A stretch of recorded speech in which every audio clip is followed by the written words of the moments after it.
Welcome back to another video. Last video में मैंने आपको पढ़ाया था कि डिसीजन स्टेटमेंट्स के बारे में, वो डिसीजन स्टेटमेंट्स क्या होते हैं।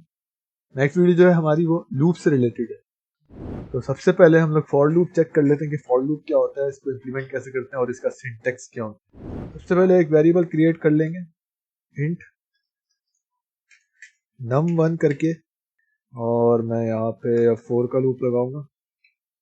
पहले फॉर के लूप बना समझाने से पहले मैं आपको ये बता दूं कि हम लोग लूप इस्तेमाल क्यों करते हैं। फॉर एग्जांपल मेरे पास एक स्टेटमेंट है सी आउट, और स्टेटमेंट में कुछ मैसेज लिखा हुआ है, जैसे कि यहाँ पे लिखा हुआ है दिस इज माय फर्स्ट, या दिस इज कोड एनक्रिप्ट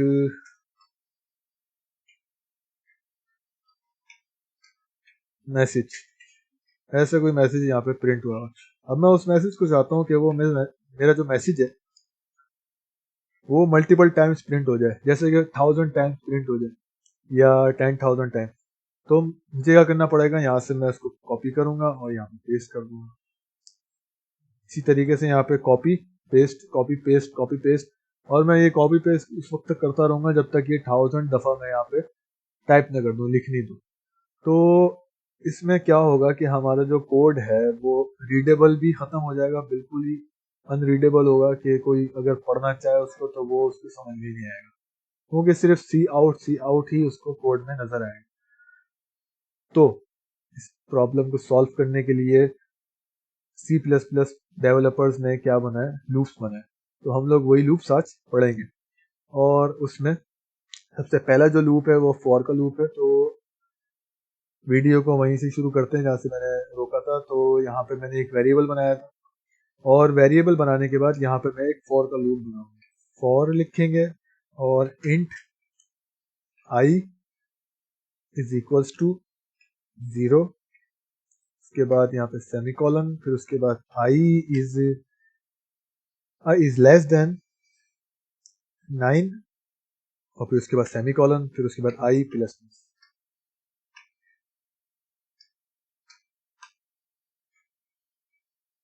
और जो है मेरा लूप खत्म हो जाएगा। ये मेरा लूप का बेसिक सिंटेक्स है।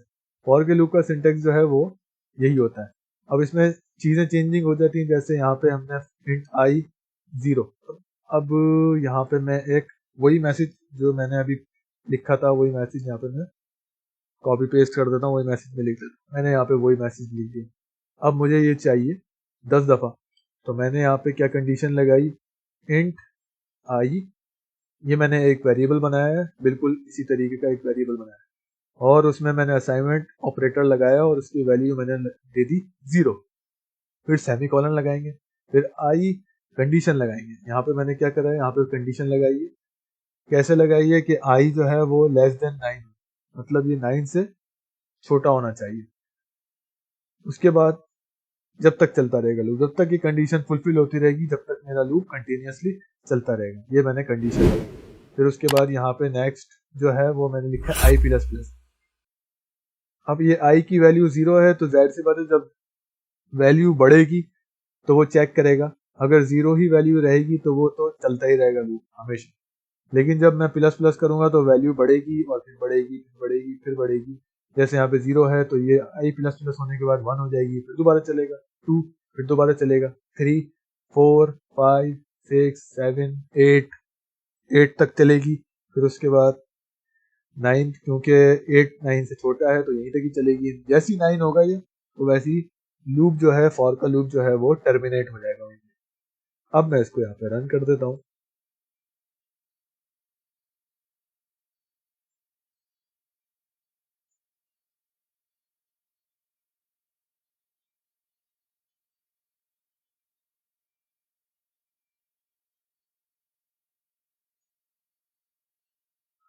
तो मैंने रन करा तो मेरे पास एक मैसेज शो हो गया है। एक जो मेरी स्क्रीन पे जो लिखा हुआ आ रहा है वो मैंने ये लिखा था सी आउट, और वो मैंने स्क्रीन पे भी उसने प्रिंट कर दिया है। तो उसने कितनी दफा प्रिंट करा है, 1 2 3 4 5 6 7 8 9 दफा उसने प्रिंट कर दिया मैसेज जो है। क्यों करा, 0 से शुरू हुआ और 8 तक चला, 9 तक उसने प्रिंट कर दिया। अब मैं यहाँ पे 10 लिख दूंगा तो वो 10 तक प्रिंट कर देगा। तो ये 10 तक नंबर्स प्रिंट कर देगा, 10 तक जो है मैसेज वो मेरा प्रिंट कर देगा। अब मुझे कोई नंबर्स प्रिंट करने, जैसे नंबर 1 2 3 1 से लेकर 10 तक के नंबर प्रिंट करने, तो वो कैसे करेंगे? अब यहाँ पे हमारा काम आएगा int num1 वेरिएबल का। अब यहाँ पे कहीं भी मेरा वेरिएबल इस्तेमाल नहीं हुआ है, अभी इसका इस्तेमाल मैंने करा ही नहीं बिल्कुल भी। अब मैं इसका इस्तेमाल करता हूँ कि नंबर को आइटरेट करने में, जैसे नंबर मुझे बढ़ाना है 1 से लेके 10 तक की, 1 से लेके 10 तक की मुझे काउंटिंग लिखनी है, तो वो मैं कैसे लिखूंगा? यहाँ पे मैं उसकी वैल्यू दे देता हूँ, 1 से स्टार्ट होगी तो 1 लिख देता हूँ, और 0 से मुझे काउंटिंग स्टार्ट करनी है तो मैं 0 दे देता हूँ, लेकिन मुझे 1 से स्टार्ट करनी है तो मैं यहाँ पे 1 वैल्यू दे देता हूँ। 1 वैल्यू मैंने दे दी है num1 वेरिएबल में। यहाँ पे अब मैं क्या करूँगा, सी आउट में जाऊँगा और यहाँ पे लिख दूंगा num1, num1 प्रिंट हो जाए, और उसके बाद यहाँ पे मैं num1 को क्या करूँगा, अब यहाँ पे प्रिंट हो जाएगा 1। अब नीचे, इससे नीचे क्या करेगा वो, जाहिर सी बात है 1। अब मुझे क्या प्रिंट करवाना है स्क्रीन पे, 2। तो मैं चाहता हूँ कि वो जब यहाँ पे प्रिंट हो जाए तो वो नीचे जाए और उसको पढ़े, तो वो प्लस प्लस कर दे, मतलब उसको 2 बना दे। तो अब मेरे नम के अंदर क्या वैल्यू हो जाएगी, 2। मेरे वेरिएबल के क्या अंदर क्या वैल्यू चली जाएगी, 2 वैल्यू चली जाएगी। फिर 2 प्रिंट कर देगा, फिर नीचे जाएगा 3 हो जाएगी, फिर 3 प्रिंट कर देगा, फिर नीचे जाएगा 4 हो जाएगी, 4 प्रिंट कर देगा। तो ये मैं रन करके देख लेते हैं कि चल जाए नहीं चल जाए। अब यहाँ पे उसने क्या करा, 1 2 3 4 5 6 7 8 9 10, 10 तक उसने चला दिया लूप। अब यहाँ पे लिखा हुआ i इज लेस देन 10, तो 10 तक क्यों चलाया? क्योंकि मैंने यहाँ पे 0 से स्टार्ट किया। अब 0 से स्टार्ट करा तो जाहिर सी बात है 0 1 2 3 4 5 6 7 8 9, तो 0 से 9 तक कितने नंबर हो जाएंगे, 10 नंबर। अगर मैं यहाँ से, मैंने आपको अभी बताया था कि यहाँ से मैं कोई भी चीज़ें चेंज कर सकता हूँ, नहीं भी बताया तो ये देख लें। यहाँ पे मैं जो मेरी जो ये डिक्लेरेशन है वेरिएबल की, जैसे आई है तो उसकी वैल्यू मैं चेंज कर सकता हूँ, मैं 1 दे सकता हूँ, मैं 1 से स्टार्ट कर सकता हूँ, या मैं उसको 2 से भी स्टार्ट कर सकता हूँ। तो मैं यहाँ पे 1 से स्टार्ट कर रहा हूँ, और जो मेरी कंडीशन है वो उसको मैं चेंज कर देता हूँ। 1 से चलेगा ये 10 तक, तो 10 तक चलेगा तो यहाँ पे कितने नंबर आ जाएंगे, मैं प्रिंट करके देख लेते हैं कितने नंबर आएंगे। तो यहाँ पे मेरे पास 1 से लेके 9 तक की इसने काउंटिंग शो कर दी। अब अगर मुझे 10 तक की चाहिए तो मैं इसको इक्वल्स कर दूंगा कि अगर i लेस देन 10 हो या इक्वल भी हो तो चलेगा। मैंने ये लिख दिया, तो यहाँ पे 1 से लेके 10 तक की काउंटिंग। अब नेक्स्ट जो चीज है उसमें टेबल प्रिंट करके देखते हैं कि इसमें टेबल कैसे प्रिंट करना है। जैसे फॉर के लूप में अगर कोई टेबल प्रिंट करना है तो वो कैसे प्रिंट। यहाँ पे मैंने एक वेरिएबल बनाया है num1, और मैं इस num1 के वेरिएबल को चेंज करके टेबल नंबर लिख देता हूँ, मतलब कौन सा टेबल मुझे प्रिंट करवाना है। तो यहाँ पे मुझे 5 का टेबल प्रिंट करवाना है, और एक और वेरिएबल यहाँ पे बनाएंगे, उसका नाम मैं लिख देता हूँ रिजल्ट, और उसमें वैल्यू नहीं देंगे। फिर उसके बाद अब क्या होगा, फॉर के लूप में हम लोग यहाँ से स्टार्ट कैसे करेंगे, स्टार्ट कहाँ से करेंगे, हमें 2 का टेबल, हमें 5 का टेबल प्रिंट करवाना है, हमें यहाँ पे 5 का टेबल प्रिंट करवाना है। तो जब 5 का टेबल प्रिंट करवाएंगे तो 5 1 जा 5, 5 2 जा 10, 5 3 जा 15, मतलब 5 1 जा 5 से शुरू करेंगे तो 5 0 जा 0 नहीं होता, टेबल 5 1 जा 5 से ही शुरू होता है। तो इसलिए यहाँ पे मैं 1 ही रहने दूंगा, क्योंकि ये 1 से चलेगा 10 तक, तो 1 से लेके 10 तक चलेगा और ये आइटरेट हो जाएगा। यहाँ पे मैं क्या करूंगा कि यहाँ से निपटा देता हूँ, और जो मेरा ये रिजल्ट है उसमें मैं सेव कर दूंगा i multiply by table number, ये मैंने यहाँ पे लिख दिया, या मैं इसको इधर उधर भी कर सकता हूँ, उससे कोई फर्क नहीं पड़ता। तो मैंने ये इसमें वैल्यू रिजल्ट का एक वेरिएबल बनाया है और उसमें मैंने एक वैल्यू सेव कर दी। अब मैंने यहाँ पे ये क्या काम करा है, यहाँ पे मैंने टेबल नंबर लिखा है अपना, टेबल नंबर, ये मेरा क्या होगा 5, जैसे यहाँ पे आ जाएगा 5। अब ये बार बार चलेगा तो यहाँ पे सबसे पहली वैल्यू क्या होगी 1, ये कर देगा 5 1 जा 5, 5 रिजल्ट में 5 आ जाएगा। और ये फिर प्रिंट, अब मैं प्रिंट भी करवाऊंगा इसको। यहाँ पे मैंने सिर्फ क्या करा है, रिजल्ट में सेव करा है, अब मुझे इसको प्रिंट भी करवाना पड़ेगा स्क्रीन पे।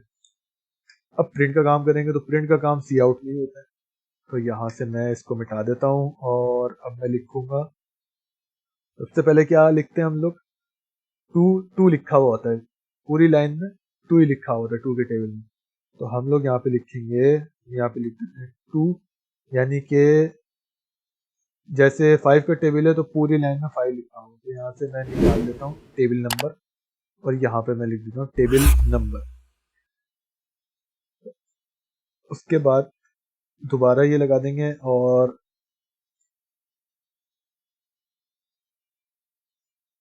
फिर उसके बाद यहाँ पे मल्टीप्लाई का साइन लगाएंगे, एक्स लगा देंगे तो ये मल्टीप्लाई का साइन हो जाएगा।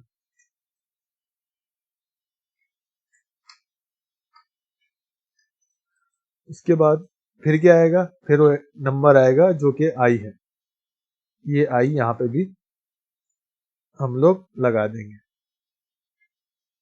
उसके बाद हम यहाँ पे भी लगा देंगे, फिर यहाँ पे क्या लगेगा, इक्वल्स टू, सबसे पहले टेबल नंबर आएगा, जैसे कि यहाँ पे 5 है तो यहाँ पे 5 प्रिंट होगा।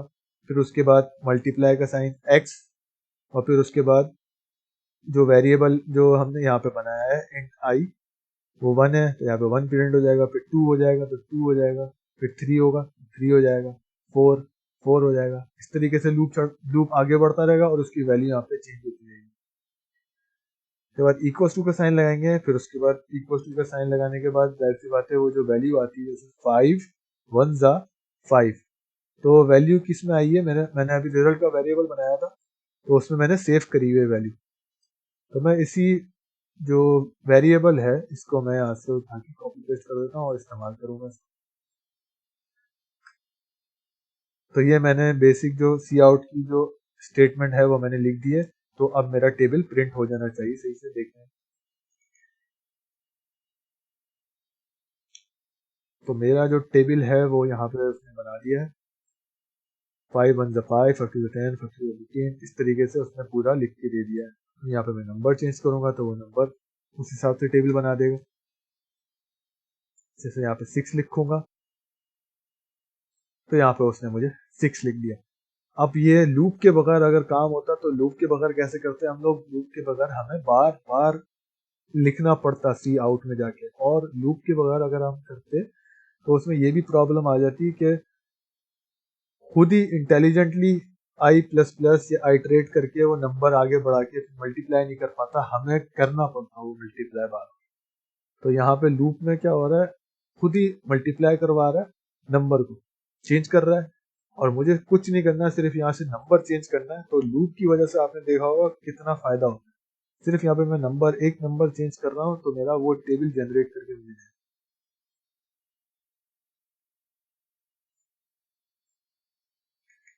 तो फॉर का लूप यहाँ पे कंप्लीट हो गया है। अब हम लोग देखेंगे वाइल का लूप।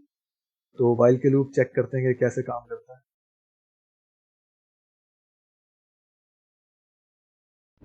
अब वाइल का लूप देखते हैं, वाइल का लूप कैसे काम करता है। ये वाइल का लूप में यहाँ से सारी चीजें मिटा देता हूँ, फॉर की जितनी भी लिखी है।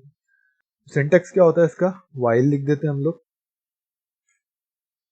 और वाइल के दोनों ब्रैकेट्स में हम लोग यहाँ पे लिखेंगे कंडीशन। जैसे कि यहाँ पे लिख देता हूँ मैं int I is less then 4 या 5। तो यहाँ पे यहीं पर ही मैं इनिशियलाइज कर दूं, कोई मसला नहीं है। अगर मैं बाहर भी कर देता हूँ तो भी कोई मसला नहीं है। जैसे कि मैं यहाँ पे आई लिख देता हूँ, तो मैं यहाँ पे भी इनिशियलाइज कर सकता हूँ और अंदर भी जाके मैं कर सकता हूँ, इससे कोई इशू नहीं है। ये चेक भी कर लेंगे हम अभी थोड़ी देर में। तो ये बेसिक सिंटेक्स है वाइल का। अब वाइल में क्या चेक करेगा, ये बार बार आई को चेक करेगा कि इसकी वैल्यू क्या है और ये लूप चलता रहेगा। जैसे कि सी आउट में मैंने अगर मैसेज प्रिंट करवाना है यहाँ पे कोई, जैसे दिस इज वाइल लूप, मैंने यहाँ पे एक छोटी सी स्टेटमेंट लिख दी, दिस इज वाइल लूप। अब ये यहाँ पे क्या है, ये वाइल के लूप में है, और वाइल के लूप में अगर होगा तो ये चलेगा, और अगर बाहर होगा तो यहाँ पे मुझे मैसेज शो नहीं करेगा। और लास्ट में मुझे यहाँ पे आई प्लस प्लस कर देना है। ये मैंने क्यों करा, क्योंकि वैल्यू मेरी क्या है, आई की यहाँ पे 0 है। कोई वैल्यू नहीं होती तो उसकी वैल्यू हमेशा 0 होती है वेरिएबल की। तो यहाँ पे आई इज इक्वल टू 0 लगाएं या नहीं लगाएं तो वो 0 ही होगी। उसके बाद ये क्या करेगा, वाइल चलाएगा लूप, और उसके बाद यहाँ पे चेक करेगा कंडीशन। सबसे पहले 0 होगी तो 0 5 से लेस ही होती है तो ये चल जाएगा, और यहाँ पे लिख देगा दिस इज वाइल लूप। फिर यहाँ पे प्लस प्लस कर देगा आई में तो ये हो जाएगी 1, फिर 1 चेक करेगा, फिर चलाएगा, चल जाएगा 2 3 4 तक चलाएगा, और 5 क्योंकि इक्वल है 5 के तो ये कंडीशन फॉल्स हो जाएगी। जब तक ये कंडीशन ट्रू होती रहेगी ये लूप चलता रहेगा वाइल का। 4 तक चलना चाहिए, इसको देख लेते। तो 4 तक चला है क्योंकि मैंने आपको बता दिया था कि आई की वैल्यू क्या होती है, इनिशियली 0 होती है।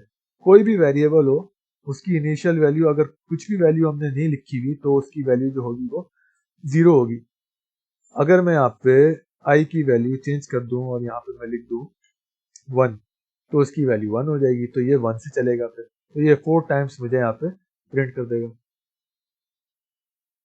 तो ये 4 टाइम्स मुझे स्क्रीन पे मैसेज शो कर देगा, this is while loop, this is while loop, इस तरीके से मुझे शो कर दिया।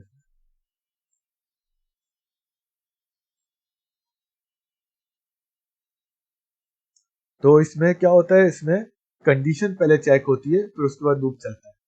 अगर कंडीशन यहाँ पे पहले ही फेल हो गई तो लूप चलेगा ही नहीं, मतलब उसी वक्त टर्मिनेट हो जाएगा। जैसे यहाँ पे मैं आई की वैल्यू 5 ही दे दूं, अभी इसका कोई काम नहीं है तो मैं इसको कमेंट ही कर देता हूँ ताकि इससे ये लगे कि ये चल नहीं रहा, ये प्रोग्राम में चल ही नहीं रहा, इसका काम नहीं है, ये वेरिएबल मैं कहीं पे भी इस्तेमाल नहीं करता। अब यहाँ पे मैं आई की वैल्यू क्या करी है, यहाँ पे मैंने आई की वैल्यू 5 कर दी। अब क्या चलना चाहिए इस लूप को, वाइल के लूप को नहीं चलना चाहिए। क्यों, क्योंकि आई 5 के बराबर, जो आई की वैल्यू 5 वो जो मेरी कंडीशन है फुलफिल नहीं हो रही। या यहाँ पे अगर मैं 6 कर दूं तो ये 6 कंडीशन है, ये आई 5 से बड़ा हो गया है। तो 6 नंबर जो है वो 5 से बड़ा होता है, तो ये कंडीशन फेल हो गई, फॉल्स हो गई, तो ये लूप नहीं चलेगा। इसको मैं रन करके दिखा देता हूँ। तो ये 1 टाइम भी नहीं चला, एक दफा भी नहीं चला ये लूप, मतलब शुरू में ही टर्मिनेट हो गया। लेकिन अगर मुझे इस लूप को एक दफा चलाना है, जैसे अगर ये भले ये जो मेरी वैल्यू है 6, इसने कंडीशन चेक करी और ये फेल भी हो गई, फॉल्स भी हो गई, ट्रू नहीं है, लेकिन फिर भी मैं चाहता हूँ कि 1 टाइम मेरा जो लूप है वो चले। तो जब मुझे इस तरह की सिचुएशन आ जाएगी तो मैं वहां पे इस्तेमाल करूंगा डू वाइल लूप।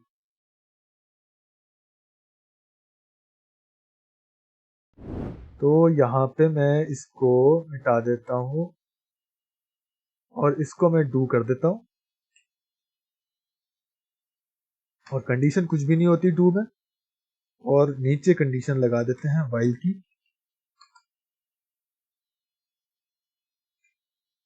और इसमें मैं लिख दूंगा आई इज लेस देन 5। वही कंडीशन मैंने यहाँ पे भी इस्तेमाल करी है जो मैंने पहले इस्तेमाल करी थी, तो वही वाइल की कंडीशन मैंने वही लगा दी दिखाने के लिए कि इसमें क्या होता है, इसमें डिफरेंस क्या होता है, डू वाइल और वाइल की लूप में डिफरेंस क्या होता है। और यहाँ पे क्या होगा कि आई इज इक्वल टू 6, मेरी आई की वैल्यू क्या है 6 है, और आई क्या होना चाहिए, लेस होना चाहिए 5 से। तो 5 से बड़ा है 6, तो यहाँ पे लूप नहीं चलना चाहिए। लेकिन क्या होगा, एक दफा ये जरूर चलाएगा लूप, जैसे कि इसने यहाँ पे करा है। तो इसने लूप को चलाया है, और भले जो मेरी जो कंडीशन है वो फेल हो गई, ट्रू नहीं हुई, फॉल्स हो गई, लेकिन उसने 1 टाइम जो मेरा लूप है वो उसको रन जरूर करा है। तो डू वाइल लूप और वाइल लूप में यही फर्क है। अब मैं यहाँ पे अगर वैल्यू चेंज कर देता हूँ, 4 दे देता हूँ या 2 दे देता हूँ, 2 वैल्यू दे देता हूँ, तो मेरा लूप उसी हिसाब से रन होगा। तो यहाँ पे क्या करा है इसने, डू में इसने चेक करा, इसने सबसे पहले तो इसने प्रिंट कर दिया, कुछ भी कंडीशन चेक करे बगैर इसने प्रिंट कर दिया डायरेक्ट। फिर उसके बाद यहाँ पे आई प्लस प्लस कर दिया, मतलब 2 की वैल्यू क्या हो गई अब हमारी 3 हो गई, 3 वैल्यू। फिर चेक करी इसने 3 is less than 5, okay ji continue. फिर ये ऊपर चला जाएगा वापस, फिर ये प्रिंट कर देगा डायरेक्ट, कंडीशन चेक नहीं करेगा। और फिर ये क्या कर देगा, इसको 3 की वैल्यू, 3 जो थी वैल्यू उसको चेंज करके 4 कर देगा। फिर 4 पे चेक करेगा, 4 is less than 5, okay ji continue. फिर 2 पे चला जाएगा और डायरेक्ट प्रिंट कर देगा, कंडीशन चेक नहीं करेगा। तो इस तरीके से ये लूप चलता है। और फिर उसके बाद 5 हो जाएगा, तो 5 पे ये कंडीशन फेल हो जाएगी। तो ये जब फेल हो जाएगी तो वहां पे लूप टर्मिनेट हो जाएगा। तो इस वीडियो में इतना ही। अगर आप लोग नए हैं और चैनल पे सब्सक्राइब नहीं करा है चैनल को, तो प्लीज़ सब्सक्राइब करें चैनल को और लाइक करें वीडियो अगर अच्छी लगी है। और कमेंट्स कर लें अगर कुछ समझ में नहीं आई कोई चीज़ आपको इससे रिलेटेड, लूप से रिलेटेड, या प्रीवियस वीडियोस जो मैंने बनाई हैं उसमें अगर कोई चीज़ समझ में नहीं आई तो आप उसमें कमेंट्स करके मुझे पूछ सकते हैं। तो इस वीडियो में इतना ही, नेक्स्ट वीडियो में मिलते हैं। और नेक्स्ट